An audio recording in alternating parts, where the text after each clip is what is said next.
Sergio Pettis. Nolan, go ahead. Sergio, congratulations. Recording on the in win. progress. First things first, just tell me how you're feeling after that. Oh, I'm beat up right now, man. The first 1 through 4 rounds, he was getting me. He was getting me frustrated. He got me with some interesting movements, some in and out plays, and I had to face a lot of adversity tonight to get that finish, and it was perfect. It was beautiful. Yeah, where does that rank up for you in terms of career moments? I mean, that's one of the craziest arenas reactions that I think I've heard in a while. I mean, I only got this is my 4th or 5th knockout ever in my career, so this is 27 fights in, and to see this stuff finally happen, and it's beautiful, man. And obviously, he's a really tough guy.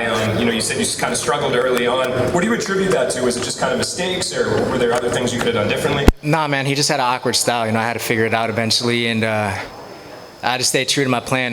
My teammate Ren Hiramoto was like, be calm the whole time. Be a ninja out there. Just be calm. Try not to go too much. With the forcing. And that one was just a flow. I didn't even force that. I just flew it, and it landed so well.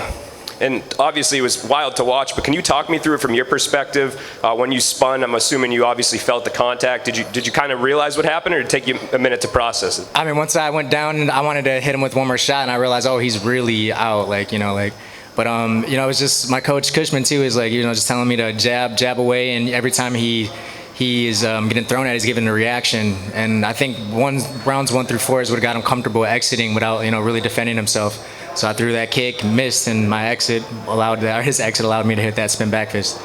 Congrats, man. Thank you. Sergio, congratulations. I mean, that was beyond amazing. Talk to me about, you're down 3 rounds, nothing, as you already said.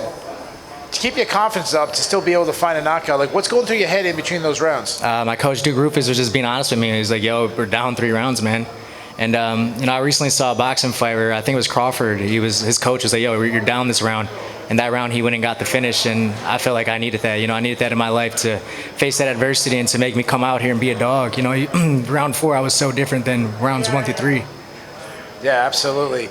Obviously, that was a really scary KO on the reverse side. For sure. How do you balance, ecstatic, the whole arena's going crazy, but then your opponent's out. He's out for a long time. How do you balance that? I mean, it's not something I want to do. It's not.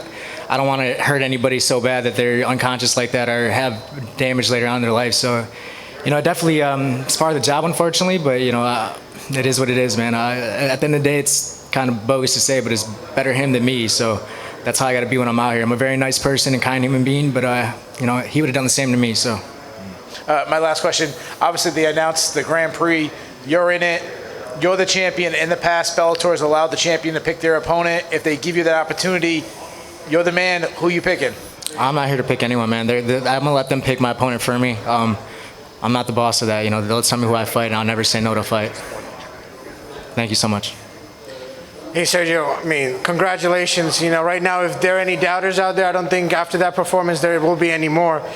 But, going into this Grand Prix, I don't think there's a better storyline for you coming in as the defending champ to beat the lineal champ and then, completely unify the belts and then go into the Grand Prix.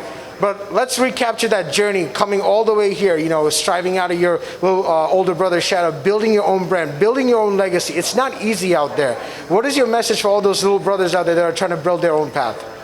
Man, just believe in yourselves. That's one thing I lacked for a while is the belief in myself. And I feel like if I had that trait still tonight, that I wouldn't have got that job done in the 4th or 5th round. I was mentally kind of frustrated out there. I was but I never allowed it to destroy my positivity out of there as well. I knew that I could do something great, and I had 2 rounds to accomplish that, and I got it done within 3 minutes and 49 seconds of that round. So. Yeah, man, it was just patience. I'm really good at being patient. It's 10 years of professional fighter, and things are starting to come out to the way I visualize them. Yeah, congratulations, Sergio. And I'd just like to start by commending you on not throwing that final punch. It shows the class that you have as a martial artist and a fighter. But the other day we were talking about how you said this was the first fight camp where you felt like you could really control your anxiety. You felt like you were very grounded. Was that helping you during this fight, or did your anxiety kind of get the best of you maybe during those first couple rounds? No, I don't think so, honestly. I just think, as 28, so it's my 27th pro fight, so I think I had to learn how to control the anxiety for the fight week. You know, no matter what, I come out here, I'm gonna be anxious and all that. You know, so I still had anxiety and still had what I needed to have to come out here and perform and fight another human being. You know, it's crazy. It's a crazy job, but yeah, I don't know, man. I feel like I'm growing up. I'm finally understanding my role in this life and my role as a mixed martial artist. And what's in store for you for the holidays? Christmas with my family. It's been a while, so get some time with my fiance right there. I miss Thanksgiving. So yeah, just some time. Congratulations. Thank you. Hey Sergio, congratulations on the win. I'm curious to know the condition of your leg because you took a lot of leg kicks and it looked like you even you lost your balance or got knocked down a few. Saw you limping. Is your leg okay or ankle? He kicked my bone plenty of times. I was checking a couple kicks and it's more on the bone for this one. Like usually, like the muscle on the calf hurts, but right now it's like my actual bone. So I think I was checking some kicks, but yeah, he was throwing those motherfuckers pretty damn hard. Yes, sir. And Sergio, one more for me. I'm not sure if you saw this, but your brother won a pretty big wager on you. He just tweeted he won $28,000 on you tonight. So, see, you won a cold one? Oh man, I'm just glad whoever betted on me, you know, they won some money tonight. You know, I won some good money too, so I'm happy for all of us. All right, just a couple on the Zoom here. Jay, go ahead. Sergio, congratulations. Good to talk to you again. You know, just picking up on that topic, going into this fight, you as the champion were actually a slight underdog. I'm just wondering what your reaction was to that. No, there's no reactions to that. I don't pay attention to that stuff, honestly. I'm not a bettor. I really don't tune into bets and all that. So I think it's just more motivation, man. You know, everybody overlooks me, and it's all good. So that gave me the drive tonight to be looked at now. So. That's good to hear. And, you know, going into the Grand Prix, I mean, normally coming off a fight, we'd be talking about who the next contender is. It's really not going to matter in a sense once the tournament gets going, but what does this do for your confidence going into that Grand Prix? Honestly, it just makes me want to work harder. You know, I got dominated the first 4 rounds. I got some stuff that I need to work on, and definitely got an awesome knockout, but, you know, there's some stuff that I need to address for my career for longevity, and that's what I'm here for. I hopefully got another 8 to 10 years in me. Sergio, right over here. So you threw the spinning back fist a lot throughout this fight, but it seemed like, particularly on the last one that ended the fight, it caught him by surprise. What do you think you did differently to catch it by surprise right there? I think just being patient, man. Honestly, he started to get real comfortable in there. You know, we're kind of sharing some laughs in there too. He took me down. I'm like, "You motherfucker," and he started laughing and stuff. So I think he got comfortable, you know, dictating where the fight was going. He was doing an excellent job beating me on the takedowns. Some nice jabs into takedown entries that I wasn't really picking on up so well. But yeah, I think he just got really comfortable, and his exits weren't as, you know, calculated, and that's when I took advantage.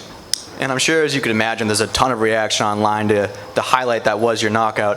A lot of people are saying it was knockout of the year. What do you think? Is that knockout of the year in your opinion? That's the knockout of my career, so hopefully it's knockout of the year. We'll see, man. There's been some crazy knockouts, but I think against an opponent like Horiguchi, 29-3, to pull something off like that, man, and so to see how his body reacted, you know, it's crazy. It took a long time for him to get out of the fight, which is, you know, wild. Right, thanks, sport. Sergio. Congratulations. Thank you. All right, Sergio, last one, man. Thanks. No problem. Good? Oh, we're good to go?